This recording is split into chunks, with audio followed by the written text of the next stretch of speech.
عمرك حسيتي انك طول اليوم بتجري ومش بتوصلي؟ انك بتعملي كل حاجة بس مش مرتاحة؟ البيت مش بيخلص والافكار اللي في دماغك مش بتهدى، وحتى لما بتخلصي شغل كتير بتحسي انك لسه برضه تعبانة ومش مبسوطة. الاحساس ده مش عندك لوحدك، اغلبنا بيعدي بيه. بس الفرق الحقيقي ان في ناس بتعرف تعيش وسط الضغط ده من غير ما يكسرها، وناس بتسيبه يستهلكها. النهاردة عايزة اقولك حاجة، وهنقول حاجات كتيرة. بس قبل ما نبدأ ما تنسيش تضغطي لايك وتشترك لو لسه ما اشتركتيش في القناة. عايزة اقولك بقى النهاردة ان الراحة النفسية مش بتيجي لما نخلص كل حاجة، لان ببساطة الشغل مش بيخلص. يعني شغل البيت ده مش بيخلص خالص. الراحة النفسية بتيجي وانت في نص اليوم العادي كده، وانت واقفة في المطبخ وانت بترتبي وانت بتجري ورا ولادك. لو عرفتي تظبطي احساسك وقتها، يومك كله هيختلف. يعني تحسي كده، يعني تحاولي تبسطي نفسك وتحاولي تحسي تشوفي الانجازات اللي انت بتعمليها، وتشوفي النعم اللي ربنا انعم عليكي بيها. خلينا ابدا معاكي الاول باول حاجه مهمه جدا. بلاش تبصي لكل حاجه مره واحده، وده دايما بقولها في فيديوهاتي. لان احنا لو بصينا لكل حاجه مره واحده هنتنكد طبعا، ودي اسرع طريقه تخليك تتخنقي. قبل ما تبدأي حاجة، لما تبصي للمطبخ والغسيل والترتيب وكل حاجة فوق بعض كده، هتحسي دماغك دي، يعني الدماغ البشرية بتترجم الموضوع ده لضغط كبير. فطبيعي تحسي انك مش قادرة. لكن جربي كده تقولي لنفسك انا هعمل حاجة واحدة بس حرفيا الموضوع ده بيفرق جدا. انا مجربه يعني. حاجة واحدة بس، مثلا هدخل ألم الغسيل، أغسل الغسيل، هرتب الصالة، هرتب السرير واحد بس. الفكرة مش في الكمية، الفكرة في الإحساس إنك سيطرتي على حاجة في البيت. أو يعني لما تلاقي جزء دماغك، لما تحس إن هي مسيطرة على جزء معين من البيت، الدماغ بتتحمس. أول ما تخلصي حاجة صغيرة خالص هتحسي بإنجاز كبير، والإنجاز ده بيديكي دفعة إنك تكملي واحدة واحدة. هتلاقي نفسك خلصت أكتر بكتير من غير ما تتعبي نفسيا. وحاجة تانية مهمة جدا، اوعي تشتغلي في صمت تام، لان الصمت بيخلي دماغك يفتح كل الملفات اللي بتتعبك. هتلاقي نفسك مثلا عملت خناقه من سنه مع جوزك، هتفكري هو انا ما ردتش الرد ده ليه، انا ما قلتلوش كده ليه، جوزي ما جابليش كذا، جوزي ما عمليش كذا، والولاد مش مفلحين، الولاد مش عارفين يذاكروا. فده بيخليك تتعبي. بتفكري، ما تسيبيش دماغك برضه تفكر في حاجات جاية. هنجيب مصاريف منين؟ اللبس العيال بتاع العيد، مش عارفة ايه. هتفضلي في دوامة كده. لكن لما تشغلي حاجة بتحبيها، قرآن، فيديو خفيف كده، اي حاجة صوتها هيكون مريح. والله بقى لو شغلت حاجة عن الايمان، وعن ازاي الواحد يامن ان كل شيء ربنا هو اللي بيمشيه ويدبره، وان سبحان الله يعني ربنا كريم يا جماعة ولطيف بعباده. في قناة اسمها فهد السبيعي، ده بيتكلم عن الإيمان وإزاي إن الواحد يكون متعلق بربنا أحسن ما يتعلق بالحاجات المادية يعني. أنا بحفز يعني إن تسمعوا، اسمه فهد السبيعي. فلما تسمعي حاجات زي كده هتحس إنك مش لوحدك، يعني إن في حد معاكي في اليوم. هتلاقي نفسك بتنجزي من غير ما تحسي بنفس الضغط. الصوت الحلو بيغير مودك فعلا، يعني حتى لو هتشغلي حاجة حلوة كده تحسسك فعلا ان في ايمان وفي حاجات حلوة، في يعني يديكي تفاؤل ودفعة كده. هتحسي ان شغل البيت اسهل، بالعكس هتحبي ان انت تشتغلي في البيت. وهتلاقي ان انت لما تشتغلي في البيت وانت بتسمعي حاجة كده معينة انت حباها، هترتاحي نفسيا وتحبي ان انت تعملي حاجات في البيت، ما يبقاش شغل البيت ده ضغط. فاهماني؟ ويا جماعة احنا مش مكن، احنا بني ادمين لحم ودم. فلازم ما نتعاملش مع نفسنا ان احنا مكنة كده لازم نعمل كل حاجة ورا بعض ورا بعض ورا بعض، هتتعبي نفسيا خالص. فانتي مش مطلوب منك انك تشتغلي بالساعات من غير ما تقعدي، بالعكس. احنا محتاجين ان احنا في وسط اليوم كده نرتاح، ناخد حاجة بنحبها، نعمل حاجة بنحبها، ناكل حاجة معينة، نكافئ نفسنا على الحاجات الحلوة اللي احنا بنعملها للبيت. كل نص ساعة كده خدي حاجة ايه. كل نص ساعة شغل، يعني لما تشتغلي في البيت نص ساعة كاملة أو ساعة، أو حاسة إن انتي مثلا أرهقتي، خدي 5 دقايق راحة، اشربي كوباية مية، اشربي كوباية شاي. بس حذاري ان تمسكي الموبايل. او لما تكتبيه، لو بتعرفي تسيطري على نفسك في موضوع الموبايل ده، امسكيه 5 دقايق وايه، واشربي كوباية شاي، فنجان قهوة، اي حاجة بتحبيها كده، خدي شوكولاتاية، خدي حاجة حلوة. تمام. لو هتعرفي تسيطري على نفسك في الموبايل ده، امسكيه 5 دقايق دول. مش هتعرفي خلاص اركنيه وتأملي، اقعدي مع اولادك مثلا. تمام، فاهماني؟ المهم تفصلي شوية. لما تفصلي شوية تحسي انك كده يعني انجزتي حاجة يعني، وكافئتي نفسك على ده. بالعكس، مش هتحسي ان انت اتأخرتي، بالعكس، لكن هتحسي انك خلصتي اسرع، وانت مش تعبانة وانت بتعملي الحاجة. جسمك وعقلك محتاجين الفواصل ديت علشان يفضلوا شغالين بجودة اعلى او بكفاءة يعني. ومن اهم الحاجات اللي لازم تاخدي بالك منها وانت افكارك، وانت الكلام اللي بتقوليه لنفسك وانت بتعملي الحاجة، كلامك مع نفسك.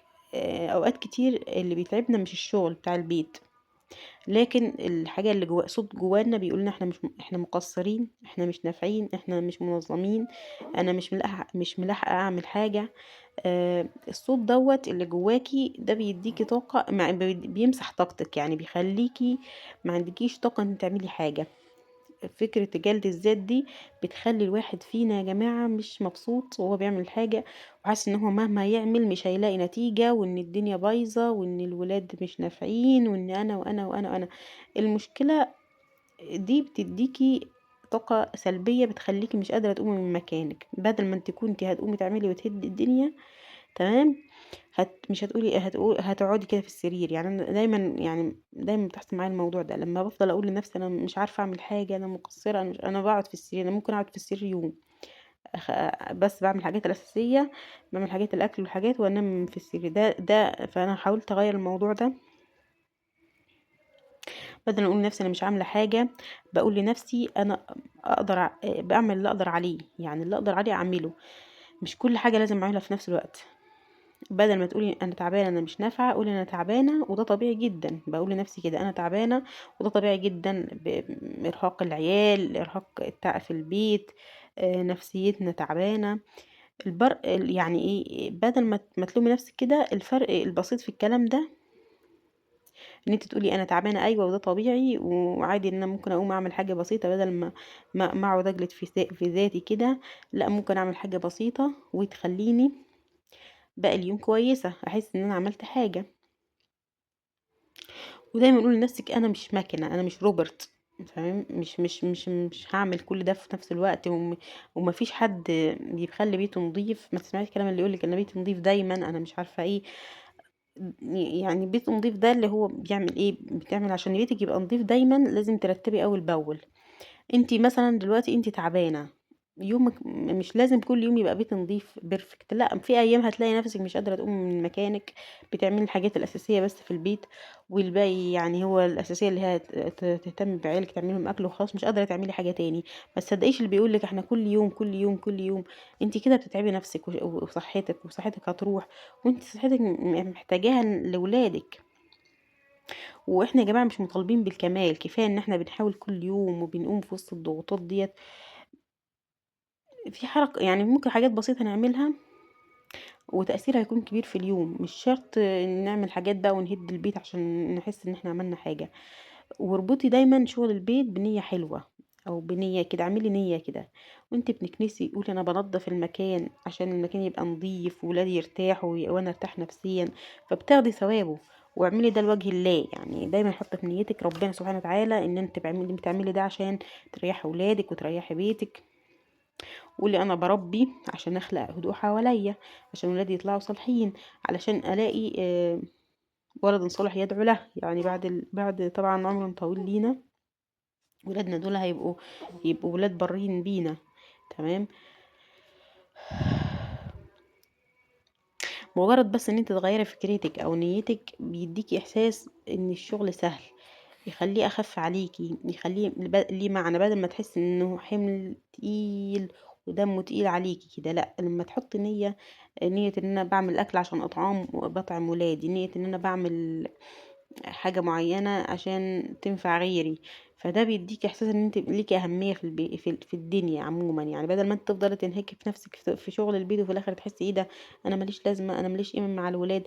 لا، مش لازم القيمة حد يديها لك، او التقدير تاخديه من حد. انت ممكن تقدر نفسك وتقول انا ليه اهميه ان انا بعمل بربي ولادي عشان يبقى انا بعمل يعني حاجه، من احيا نفسا فكانما احيا الناس جميعا، ان انا بوكل ولادي دول عشان يكبروا ويبقوا كويسين، وبقى بعمل اكل وبقى بعمل اطعام كده، يعتبر انا بعمل اطعام لولادي تمام بجوزي.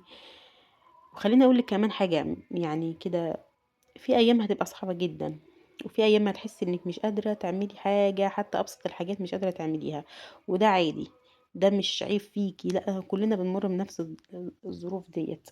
فما تخليش حد يضغطك ويقولك ان انت مش نافعة، انت ست بيت فاشلة. لا، ده احنا كلنا بنعدي كده وده طبيعي جدا.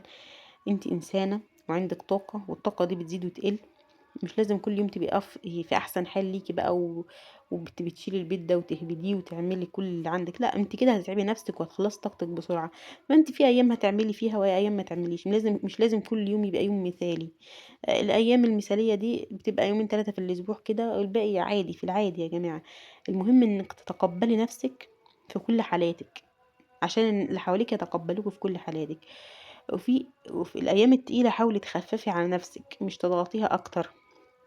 واهم حاجة كمان لازم تفضلي فاكرة ان كل اللي بتعمليه ده ليه قيمة، زي ما قلتلك هتدي لنفسك قيمة، اللي حواليك هيدولك قيمة. هتحس ان انت، هتحسي كده ان انت هتقلل من نفسك، اللي حواليك مش هي يعني مش هيمدحوا فيكي او مش هيقدروا مجهوداتك، لان انت مهما بتعملي شايفه نفسك مش بتعملي، فاللي قدامك هيشوف انك ما بتعمليش. الاحساس اللي انت بتدين يعني الحساس اللي بيبتدي من جواك، اللي انت عايزه الناس يحسسهولك، خليه من جواك، ابدأي من جواك انت. فاهماني؟ فلا انت لما تبداي تحسي الاحساس ده جواكي، هيوصل للناس اللي حواليك وهيبداوا يشكروا فيكي وفي تعبك، وتعبك ومجهودك هيبان. كل ده بيعمل فرق في بيتك وفي حياتك. يمكن انتي مش ملاحظة ده، بس وجودك وتعبك بيصنع راحة الناس اللي هم ولادك، جوزك، عامة في دايرتك اللي حواليكي. وده في حد ذاته حاجة كبيرة جدا، لما تحس بالحاجة دي الناس كلها تحس بيها. وفي الاخر كده لو حسيت ان الكلام ده قريب منك، حاولي تجربي خطوة خطوة زي ما قلتلك النهاردة. ابدأي كده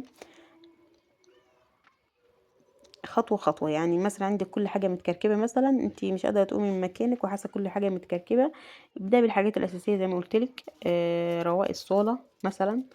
آه آه ادخلي بعد كده هتلاقي نفسك رواق الصالة نسيها، مش عارفة ايه المكان اللي بيلعب فيه الأولاد. حاولي تحوشي في وقت هما ما يكونوش موجودين في البيت مثلا، أو بيروحوا حضانة مدرسة، حاولي تبدأي كده اليوم وترتبي الحاجات كده، وتبدأي بقى ايه دماغك بقى تتنشط، وهتبدأي تدخلي مثلا على تغسيل المواعين، ترتبي حاجة في المطبخ، مش عارفة ايه. خطوة خطوة والدنيا كلها تيجي معاكي. مش لازم تنظيفات عميقة في الأيام اللي انت مثلا محتاجة ان انت تعملي أكل الولاد يعني ممكن لو هتنضفي حاجة عميقة مثلا تخليها في يوم لوحديها، ما يكونش فيه يوم ما فيهوش أكل مثلا، أو عاملة أكل يومك من قبلها بيوم. تمام.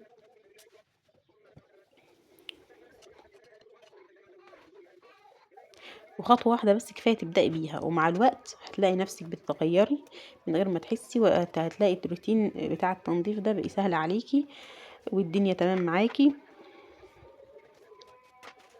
ولو الفيديو ده شايفه ان هو فادك كده، يا ريت ما تنسيش تعملي لايك واكتبي لي في الكومنتي اكتر حاجه لمستك وحسيت ان هي ممكن تنفع معاكي، عشان اعرف اقدم لك محتوى شبهه يساعد بعض كده. وما تنسيش تشتركي في القناه لو انت مش مشتركه.